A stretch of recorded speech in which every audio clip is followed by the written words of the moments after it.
Thank you, Chad. And hello, Startup Grind. How are you doing? So we're going to talk about your presentation for the next 25 minutes or so, which is a very, very short amount of time. It's such a vast topic, and we have three wonderful panelists who have a huge amount of knowledge to share. So I'm going to make some introductions and get stuck right in. There's going to be time for Q&A. If anybody has any really pressing questions, please let us know. So on our right, we have Tig Burke, who he sits on Netflix Global HR Leadership Team. He runs employee services, is responsible for everything from strategy to mobility, benefits, and services, amongst other things.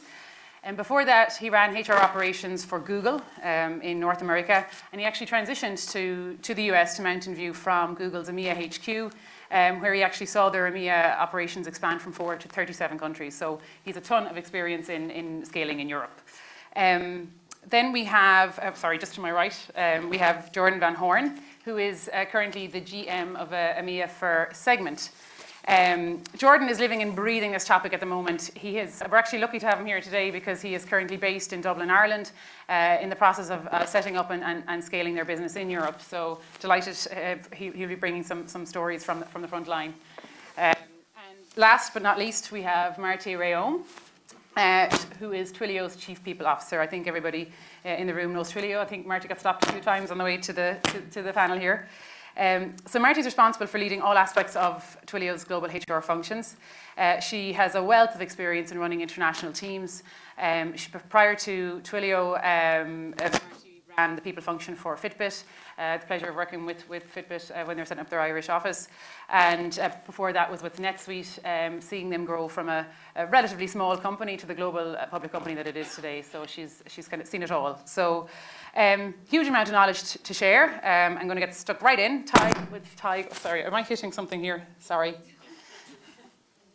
Might be your tablet. Oh, I'm sorry. Okay, sorry. I'm not losing the tablet. It has my questions. Tig, I'm going to kick off with you. Netflix, I think, needs a little introduction, given it is, I suppose, the global brand that it is today. But it wasn't always like that. At one point, I'm sure you were a small startup. But today, you have more international subscribers than you have in the US, which is phenomenal. So, just to talk a little bit about the international expansion process for Netflix, the triggers and the thought process around how you explored your international scaling. Yeah, sure thing, Dee.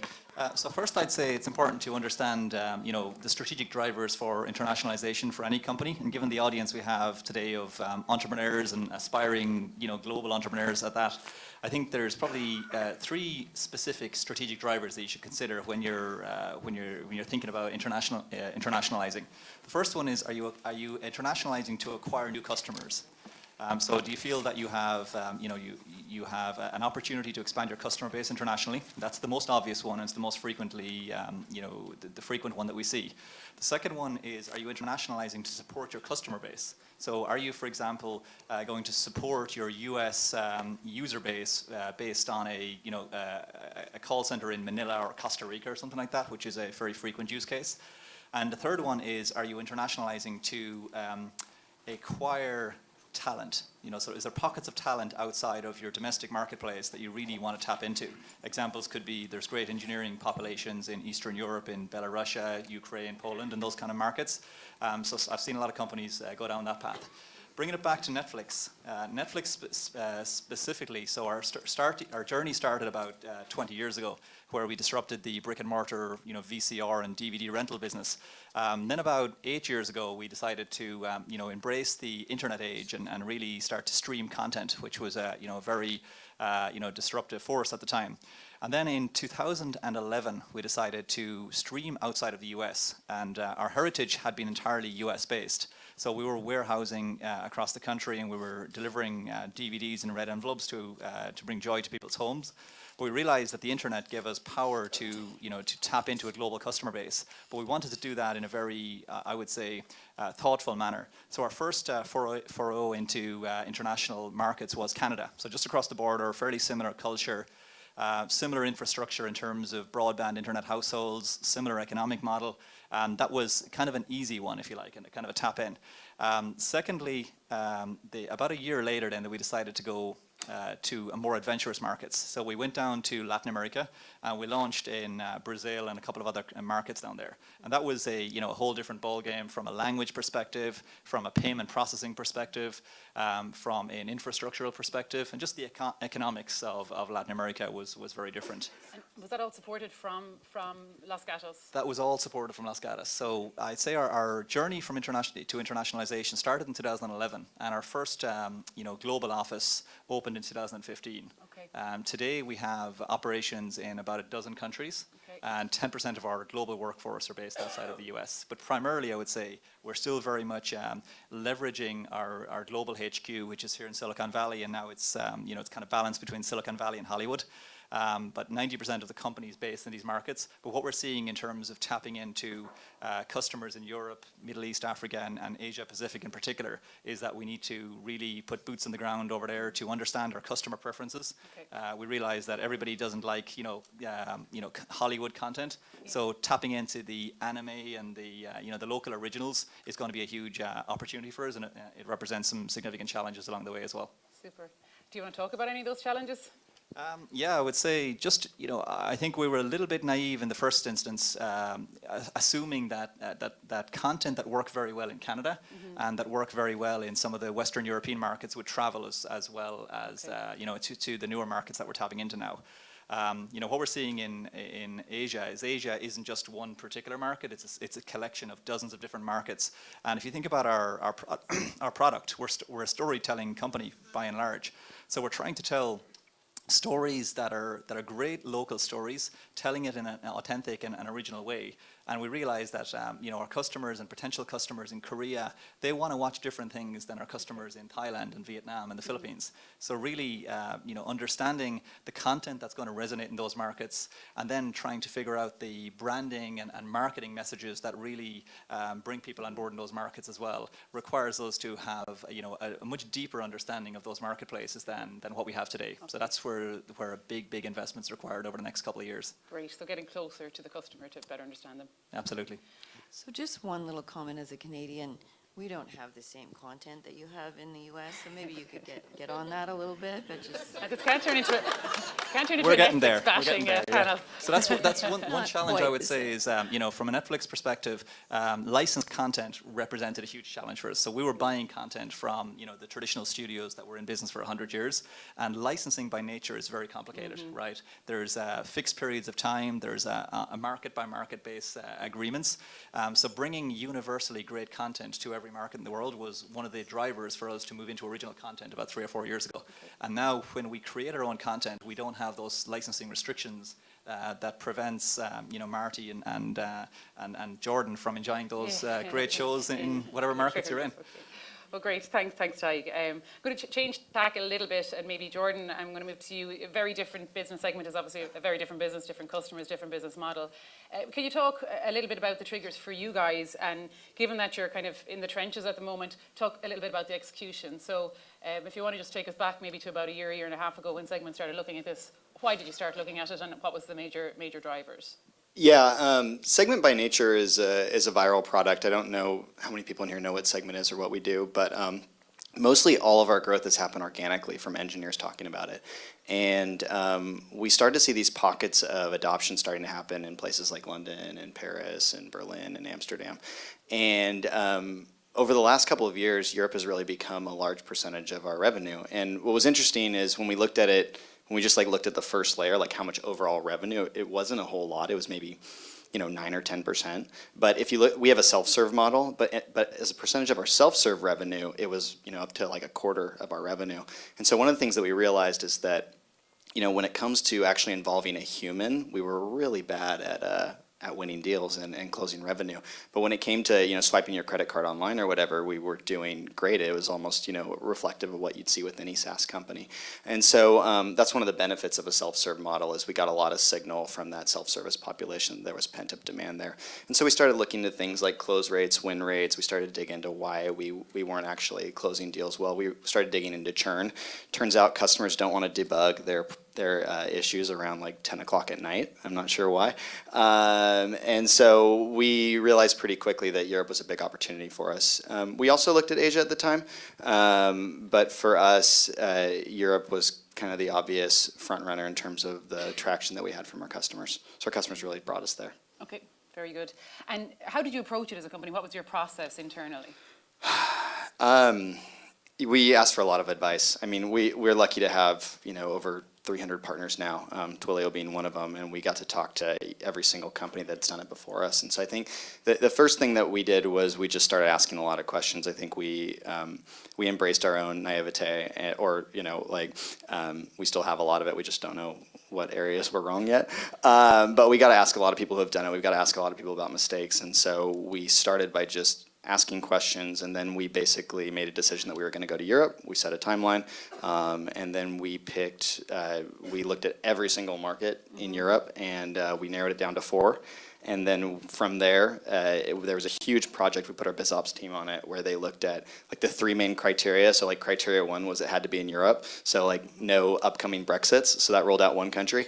And then the other things that we really cared about is a large English-speaking talent pool, and then a place that's easy to do business. And at the end of that process, like Ireland was like a very obvious choice for us. Super. Worked well for us, I guess. But when you were talking to all those different partners, obviously they have offices in lots of different locations around the world. What was the key piece of advice that you heard over and over again? Or was there something that kind of, I suppose, mirrored or resonated for you guys? Yeah, I personally met with probably around 15 GMs of people that have done it recently in the last 3 years, and every single person said some form of the same thing. This is specifically B2B, by the way. Everyone said the same thing as every company goes to Europe way too late and then gets really good results because there's just a ton of pent-up demand, and then they overinvest and overhire, and then they grow too fast and they have to like lay people off. And so like this was like this really common theme, and so the advice was like go sooner, don't overreact to like 1 or 2 quarters of data, and grow responsibly in the region. No, thank you. I think it would also just be interesting, given that you're there right now, to talk a little bit about the nuances of selling in Europe versus the US. Have you noticed anything in the last couple of months, like in terms of dealing with those customers, preferences? Do you have to do something different there than you do here in the US? You want me to give you my impression of Irish people? Is that what you're asking? No, I'm talking about your European customers. Feel free to say whatever you want. I think like if I think about that, I think about every single person I talked to. They really made it seem like we were going to a different planet and we were engaging with entirely different species of people. And so we like completely over-indexed on being really, really culturally sensitive. And then we got over there. I have a mentor over there, a guy that started Marketo and Salesforce, and he said like 90% of the interactions from a sales standpoint are the same. It's like the 10% of nuance where Americans really, really screw up. And so it's like, yeah, most of it is the same, but what you realize is there's these like light differences. And an example I'd give is we were selling to a company based out of Cyprus, and they had their global HQ. They're based out of Cyprus, probably for tax reasons. They have a global HQ in Kuwait, and they had a legal team in Israel. And I spent 4 hours on the phone with them arguing about the term gross negligence, which means something very different in like all 4 of these countries. And we all wanted the same thing, but we didn't agree on it. So there's like these little nuances of things where like you run into things, and so you have to think about the entire process. It can't just be like, oh, we have to localize our marketing content. Then we have to localize our product. You have to think about like localization as a whole, from demand generation all the way through to winning a customer, to making them really successful, to renewing them, and having them say good things to their friends. Super. Okay, thanks, Jordan. No I'm going to bring Marty in here. Marty, you've done this a number of times with some great brands, great companies. I think the people piece is probably one of the most critical. If you don't get that right, you're not going to be successful. So what are your thoughts on hiring and getting the right hire and getting the first, I suppose, landing team in place? Yeah, thank you. I think the people part is actually one of the most important as well. I've spent about 25 years trying to figure this all out. But my thoughts would be, having done probably 35 land and expand with NetSuite, maybe 10 with Fitbit, and now Twilio, probably 3 or 4. I was joking with Deirdre earlier, any question she asks me, I'm going to answer leadership. So it doesn't matter. It doesn't matter what you ask me, I'm going to say leadership. But It's all about getting the right person in place and then building the right team. So when you're expanding into any different geographic region, you could do this through acquisition. You could do this by some of the things that Tig outlined. You want to get closer to your customers. You want to expand your go-to-market strategy, or you just want to find another talent pool. So you can do that through acquisition. You can do that, open an office and then have a local team, or you can transplant your DNA from the mothership. And all of those things, three things I've done, I've been part of, I've had the pleasure of being part of, and they can all work.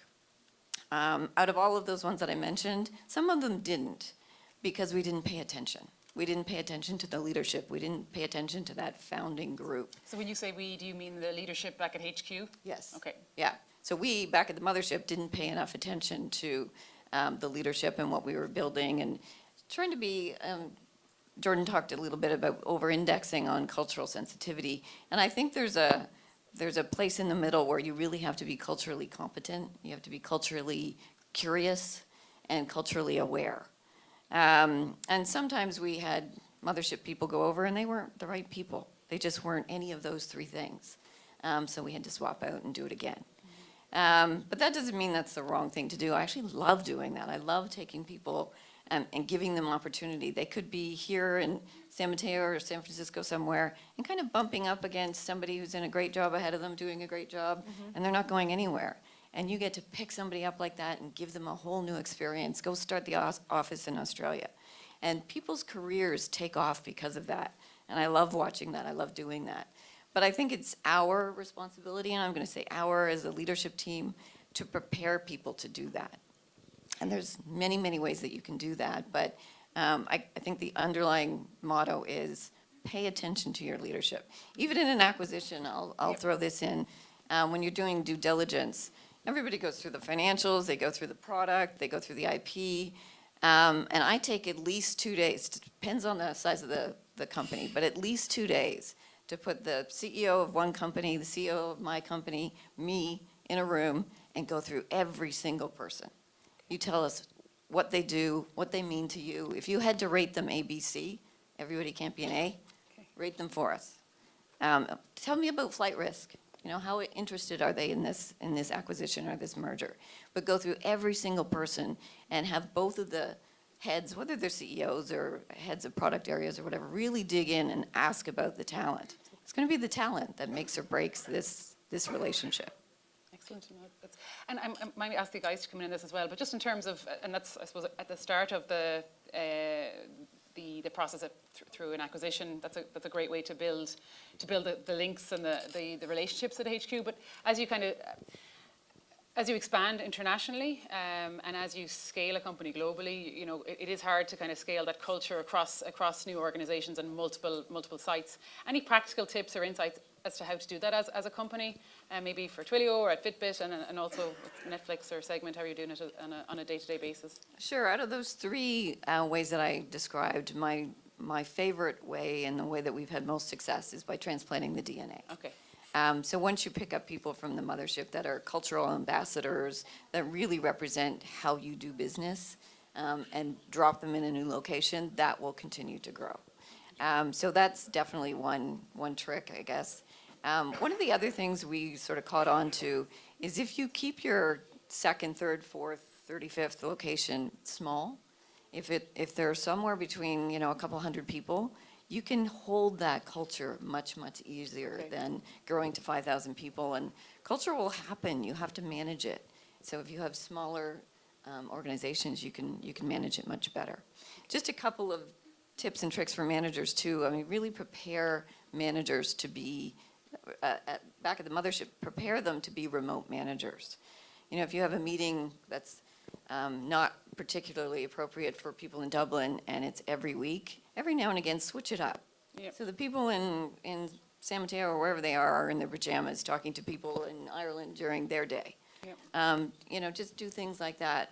My rule of thumb is 3 to 4 times video rather than email. We know how much email complication or miscommunication can happen probably between you and I, let alone between somebody in Estonia and you. So 3 to 4 times video as opposed to email, just things like that. One company that I worked with, Zendesk, they had a rule that if anybody's dialing in a conference call, everybody's dialing in, even if they're sitting in the same office, which I thought was a great way to go about it. Any input on that, guys? Yeah, just add to what Marty said about transplanting the DNA from HQ to the new regional office. Just the flip side of that is to make sure that you're building into the cost of doing business in those new marketplaces to have a travel budget so that the new folks who join in those regional teams get an opportunity to go to HQ. The mothership is always going to have a special aura about it from from an organizational culture perspective. So I would definitely encourage that there's a regular cadence of travel in both directions. Okay. I'd reiterate the communication platform that you use. Video is essential, right? Yeah. So I think what I've seen in some organizations is that people, due to commuting and stuff like that, are dialing into calls, and you do lose some of the body language and the cues in terms of understanding the messages. So I would say you got to make that conscious effort that everybody is on a level playing pitch when it comes to giving and receiving the messages. And then there's some small and aesthetic things, but they're important. And if you have regional teams where the offices are just like an afterthought, and you've got the cool HQ that feels and lives and breathes your culture, and colors and icons and stuff like that, just make sure you're making a similar effort in our regional offices. Fair and enough. it's very relevant for our organization. We have a lot of assets.